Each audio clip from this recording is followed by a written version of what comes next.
Hello everyone.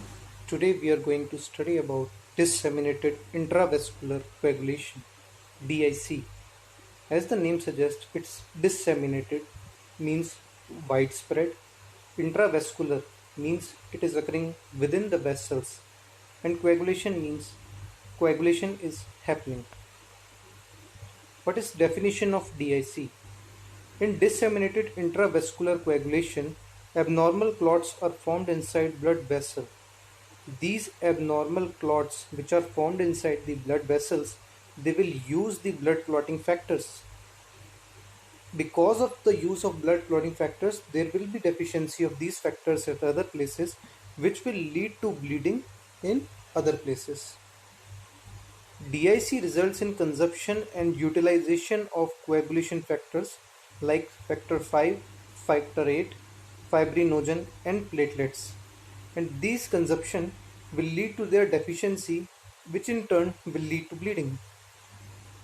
The cardinal manifestations of DIC are bleeding and organ damage. There is a spectrum of thrombosis and hemorrhage in all cases of DIC. Thrombosis will be happening at one place and hemorrhage at other place in DIC. What is etiology? Means causes of DIC. There are two causes, acute and chronic. In acute, there may be infections like septicemia, gram-negative infections, meningococcal infections, malaria and fungal infections. There may be obstetric causes like abortion, septicemia, eclampsia or preeclampsia, retained dead fetus, and amniotic fluid embolism. Other causes are major surgery, trauma, heat stroke, or cancer.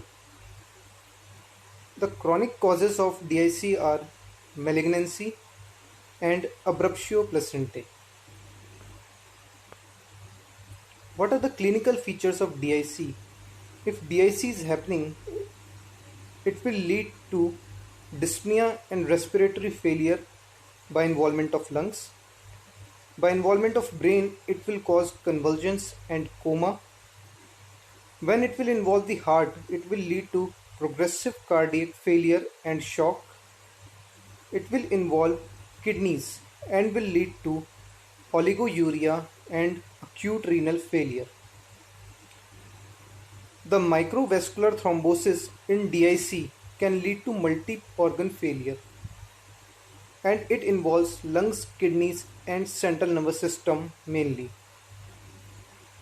Depletion of platelet and coagulation factors will promote bleeding at other places because they are consumed, particularly from pre-existing lesions in GI tract such as stress ulcer.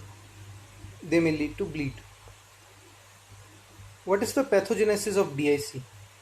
There may be a precipitating event, acute or chronic, which will lead to extrinsic pathway activation, which will in turn will activate the coagulation cascade. The excess of thrombin will lead to microvascular clotting. The clotting is happening in microvessels, which will in turn lead to thrombocytopenia, that is depletion of platelets. And because of this coagulation cascade, there will be excess of clotting. Excess of clotting will in turn lead to ischemia because it will obstruct the blood flow. It will impair organ perfusion and ultimately it will lead to organ damage because oxygen and other nutrient supply will be decreased. This consumption of excess of thrombin will in turn lead to conversion of plasminogen to plasmin, which will cause fibrinolysis and there will be excess of fibrin degradation products. The clotting factors are already consumed and the fibrinolysis with excess of fibrin degradation products will cause excess of bleeding, which will lead to hypotension.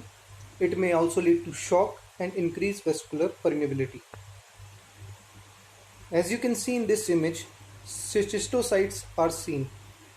Schistocytes are basically fragmented erythrocytes. They are hallmark of thrombotic microangiopathies. Thrombotic microangiopathy means thrombotic which is occurring because of thrombosis, and microangiopathies means which is involving microangio blood vessel pathology, microangiopathies, pathology involving the micro blood vessels. Cystocytes are hallmark of them.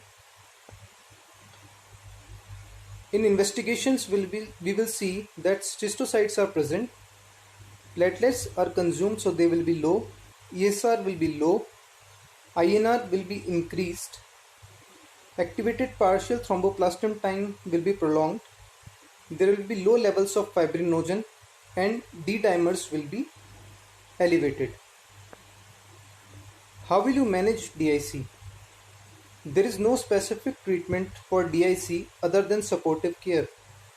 So firstly, we have to eliminate the underlying cause. Like if there is dead fetus, you have to remove it. If there is placenta retained, you have to remove it. And then you have to correct the precipitating factors. Like if patient is having acidosis, you have to correct the acidosis. If patient is dehydrated, give IV fluids. If there is hypoxia, give oxygen. And you have to replace the coagulation factors and platelets also, because they are already consumed. You may need to give fresh whole blood, fresh frozen plasma, cryoprecipitate, and platelet concentrates. So this is how you will manage DIC. That's all for today. Thank you.